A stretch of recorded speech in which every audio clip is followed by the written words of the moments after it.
Hello friends, welcome to my channel defence practice class. Defence practice class চ্যানেলের তরফ থেকে তোমাদের সবাইকে স্বাগত। তো ফ্রেন্ডস, প্রত্যেক দিনের মতো আজকেও চলে এসেছি আমরা একটি নতুন ভিডিও নিয়ে, এবং আজকের এই ভিডিওতে আমরা আলোচনা করব কিছু গুরুত্বপূর্ণ এমসিকিউ প্রশ্নোত্তর, যে প্রশ্নগুলো সাম্প্রতিক তোমাদের যে সমস্ত এক্সামগুলি রয়েছে, যেমন West Bengal police constable, SI, তাছাড়াও লেডিস কনস্টেবল, রেলের গ্রুপ ডি পরীক্ষার জন্য খুবই গুরুত্বপূর্ণ। তো আজকের ভিডিওটি প্রথম থেকে শেষ পর্যন্ত দেখো এবং লাস্টে তোমাদের স্কোর নিচে কমেন্ট বক্সে কমেন্ট করে জানাবে। ফার্স্ট প্রশ্ন দেখো, ভারতের সবচেয়ে প্রথম আবিষ্কৃত শহর কোনটি? চারটি অপশনের মধ্যে সঠিক উত্তর হয়ে যাবে option A is the right answer. Harappa হলো ভারতের প্রথম আবিষ্কৃত শহর। এর পাশাপাশি তোমাদের পরীক্ষাতে আসতে পারে হরপ্পা কোথায় অবস্থিত। হরপ্পা অবস্থিত পাকিস্তানের পাঞ্জাব প্রান্তে। যদি বলা হয় কোন নদীর তীরে অবস্থিত, তোমাদের পরীক্ষাতে আসতে পারে রাভি নদীর তীরে অবস্থিত। এর পাশাপাশি আসতে পারে 1921 খ্রিস্টাব্দে হরপ্পা আবিষ্কার করেন দয়ারাম সাহানি। ওকে, নেক্সট হলো 2 নম্বর প্রশ্ন, ভারতে কারেন্সি নোট প্রেস কোথায় অবস্থিত? চারটি অপশনের মধ্যে সঠিক উত্তর হয়ে যাবে option B is the right answer, নাসিকে অবস্থিত। 3 নম্বর প্রশ্ন হলো, হরপ্পাবাসীরা কোন বস্তুর উৎপাদন করতেন? সঠিক অ্যান্সার হয়ে যাবে চারটি অপশনের মধ্যে কাপাসের উৎপাদন করতেন হরপ্পাবাসীরা। নেক্সট প্রশ্ন হলো 4 নম্বর প্রশ্ন, বিশ্বের সবচেয়ে প্রাচীনতম সভ্যতা কোনটি? এই প্রশ্নের রাইট অ্যান্সার হয়ে যাবে মেসোপটেমিয়া সভ্যতা হলো বিশ্বের প্রাচীনতম সভ্যতা। নেক্সট প্রশ্ন হলো 5 নম্বর প্রশ্ন, আর্যরা ভারতের কোথায় সর্বপ্রথম বসবাস শুরু করেছিল? সঠিক অ্যান্সার হয়ে যাবে option C is the right answer, Sapta Sindhu অঞ্চলে বা সপ্ত সিন্ধু ক্ষেত্রে। নেক্সট প্রশ্ন হলো 6 নম্বর প্রশ্ন, সবচেয়ে প্রাচীনতম বেদ কোনটি? এই প্রশ্নের রাইট অ্যান্সার হয়ে যাবে option A is the right answer, Rigveda হলো সবচেয়ে প্রাচীনতম বেদ। এবং এখানে তোমাদের পরীক্ষাতে আসতে পারে যে সংস্কৃত ভাষার জনক কাকে বলা হয়? এই ঋগ্বেদকেই বলা হয় সংস্কৃত ভাষার জনক, এবং প্রাচীনতম বেদ হলো ঋগ্বেদ, যেখানে 1028টি শ্লোক রয়েছে। নেক্সট প্রশ্ন হলো 7 নম্বর প্রশ্ন, ভারতের মুখ্য নির্বাচন কমিশনারের নিযুক্ত কে করেন? মুখ্য নির্বাচন কমিশনার নিযুক্ত করেন রাষ্ট্রপতি। Option A is the right answer. Next প্রশ্ন হলো 8 নম্বর প্রশ্ন, লেবুর পিএইচ মান কত? চারটি অপশনের মধ্যে সঠিক অ্যান্সার হয়ে যাবে 2.4 হলো লেবুর পিএইচ মান। Option D is the right answer. এর পাশাপাশি তোমাদের পরীক্ষাতে আসতে পারে যে পিএইচ পরিমাপ কে আবিষ্কার করেন? সঠিক অ্যান্সার হয়ে যাবে সারেনসন আবিষ্কার করেন পিএইচ মান। তার পাশাপাশি আসতে পারে যে দুধের পিএইচ মান কত? দুধের পিএইচ মান হলো 6.4 হলো দুধের পিএইচ মান। তাছাড়াও তোমাদের পরীক্ষাতে আসতে পারে যে জলের পিএইচ মান কত? জল বা লবণের পিএইচ মান হলো 7। ওকে, এবং তোমাদের পরীক্ষাতে যদি আসে সমুদ্রের জলের পিএইচ মান কত, সেখানে সঠিক অ্যান্সার হয়ে যাবে 8.5 হলো সমুদ্রের জলের পিএইচ মান। নেক্সট প্রশ্ন হলো 9 নম্বর প্রশ্ন, পৃথিবী দিবস কবে পালন করা হয়? এই প্রশ্নের সঠিক উত্তর হয়ে যাবে option D is the right answer, 22শে এপ্রিল পৃথিবী দিবস পালন করা হয়। Option D is the correct answer. এর পাশাপাশি তোমরা মনে রাখবে 8ই মার্চ পালন করা হয় আন্তর্জাতিক মহিলা দিবস। 5ই আগস্ট কি পালন করা হয় নিচে কমেন্ট করে জানাও 5ই আগস্ট। এবং এর পাশাপাশি তোমরা মনে রাখবে বিশ্ব স্বাস্থ্য দিবস পালন করা হয় 7ই এপ্রিল, পালন করা হয় বিশ্ব স্বাস্থ্য দিবস।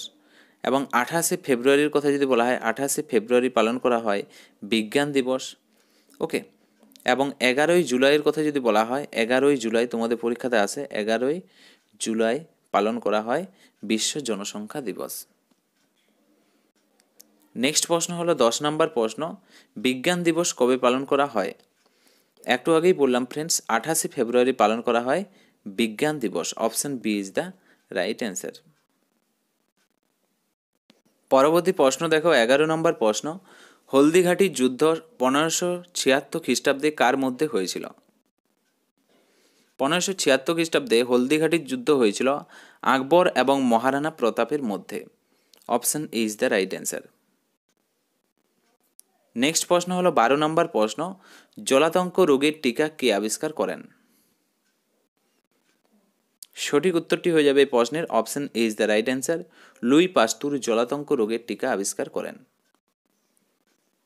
নেক্সট হলো 13 নম্বর প্রশ্ন, শরীরে আয়রনের অভাবে কোন রোগ হয়?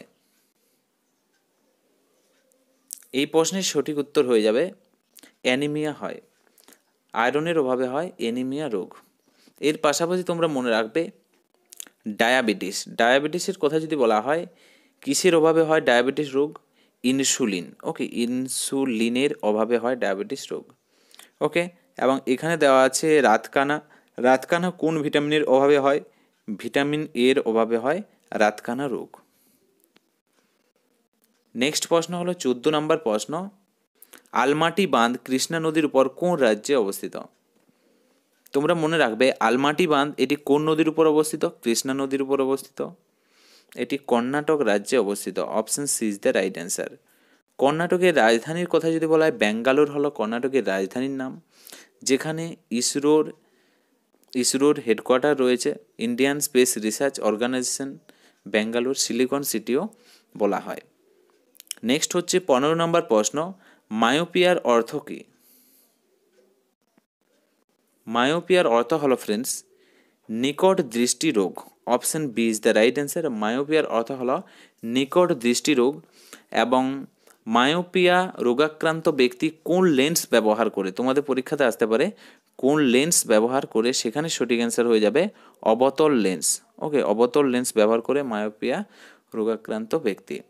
ওকে, এর পাশাপাশি তোমাদের পরীক্ষাতে আসতে পারে দূরদৃষ্টি রোগের কথা যদি বলা হয়, হাইপোপ্রিয়া। ওকে, হাইপোপিয়া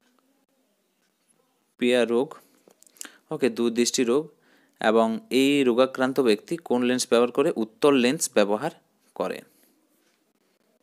নেক্সট হলো 16 নম্বর প্রশ্ন, বুদ্ধদেব তার প্রথম ধর্মচক্র প্রবর্তন কোন স্থানে দেয়? সঠিক উত্তর হয়ে যাবে এই প্রশ্নের সারনাথে বুদ্ধদেব তার প্রথম ধর্মচক্র প্রবর্তন দেয়। Option B is the right answer. এবং প্রথম উপদেশ ধর্মচক্র প্রবর্তন নামেই পরিচিত। ওকে, প্রথম তার উপদেশ ধর্মচক্র প্রবর্তন নামেই পরিচিত। নেক্সট প্রশ্ন হলো 17 নম্বর প্রশ্ন, কোন দেশের পূর্ব নাম হলো নিপ্পন? সঠিক উত্তর হয়ে যাবে option D is the right answer. জাপানের পূর্ব নাম হলো Nippon. Option D is the right answer. Tokyo হলো রাজধানীর নাম এবং ইয়েন হলো জাপানের মুদ্রার নাম। 18 নম্বর প্রশ্ন দেখো, কালো সীসা কাকে বলা হয়? চারটি অপশনের মধ্যে সঠিক উত্তর হয়ে যাবে option A is the right answer. গ্রাফাইটকে বলা হয় কালো সীসা। নেক্সট প্রশ্ন হলো 19 নম্বর প্রশ্ন, উজ্জ্বলা সোনা কাকে বলা হয়? উজ্জ্বলা সোনা বলা হয় কার্পাসকে বলা হয়। Option B is the right answer. Next প্রশ্ন দেখো 20 নম্বর প্রশ্ন, মাছের হৃৎপিণ্ডে কতগুলো প্রকোষ্ঠ থাকে? চারটি অপশনের মধ্যে এখানে সঠিক উত্তর হয়ে যাবে মাছের হৃৎপিণ্ডে থাকে 2টি প্রকোষ্ঠ। Option B is the right answer. এর পাশাপাশি যদি বলা হয় ব্যাঙের হৃৎপিণ্ডে কয়টি থাকে? 3টি প্রকোষ্ঠ। এবং মানুষের কথা যদি বলা হয় মানুষের হৃৎপিণ্ডে থাকে 4টি প্রকোষ্ঠ। নেক্সট হলো 21 নম্বর প্রশ্ন, ভারতের সবচেয়ে বড় কৃত্রিম ঝিল কোনটি? এই প্রশ্নের সঠিক উত্তর হয়ে যাবে সবচেয়ে বড় কৃত্রিম ঝিল হলো গোবিন্দ বল্লভ পন্থ সাগর ঝিল। Option A is the right answer. এটি উত্তরপ্রদেশ রাজ্যের সোনভদ্রতে অবস্থিত, সোনভদ্র জেলাতে অবস্থিত উত্তরপ্রদেশ রাজ্যে। নেক্সট হলো 22 নম্বর প্রশ্ন, 1 টাকার নোটে কার স্বাক্ষর থাকে? এই প্রশ্নের সঠিক উত্তরটি হয়ে যাবে অর্থ সচিবের স্বাক্ষর থাকে 1 টাকার নোটে। Option B is the right answer. এবং বাকি যে সকল নোটগুলি রয়েছে সেগুলি সবে রিজার্ভ ব্যাংকের গভর্নরের সই থাকে। ওকে, এর পাশাপাশি তোমরা নিচে কমেন্ট করে জানাও বর্তমানে ভারতের অর্থ সচিব কে রয়েছেন এবং RBI রিজার্ভ ব্যাংক অফ ইন্ডিয়ার গভর্নর বর্তমানে কে আছে। দুটি প্রশ্ন তোমাদের হোমওয়ার্ক রইল, তোমরা নিচে কমেন্ট করে জানাও। নেক্সট হলো 23 নম্বর প্রশ্ন, RBI এর সদর দপ্তর কোথায় অবস্থিত? সঠিক উত্তর হয়ে যাবে এই প্রশ্নের মুম্বাইতে অবস্থিত আরবিআই এর সদর দপ্তর। এবং বর্তমানে আরবিআই এর গভর্নর কে আছেন নিচে তোমরা কমেন্ট করে জানাও। 24 নম্বর প্রশ্ন হলো ভারতের বৃহত্তম ও দীর্ঘতম মালভূমির নাম কি? সঠিক উত্তর হয়ে যাবে option B is the right answer. তিব্বতের মালভূমি হলো ভারতের বৃহত্তম এবং দীর্ঘতম মালভূমি। Option B is the correct answer. Next হলো 25 নম্বর প্রশ্ন, বৃহস্পতির উপগ্রহের সংখ্যা কয়টি? রাইট অ্যান্সার হয়ে যাবে option D is the right answer.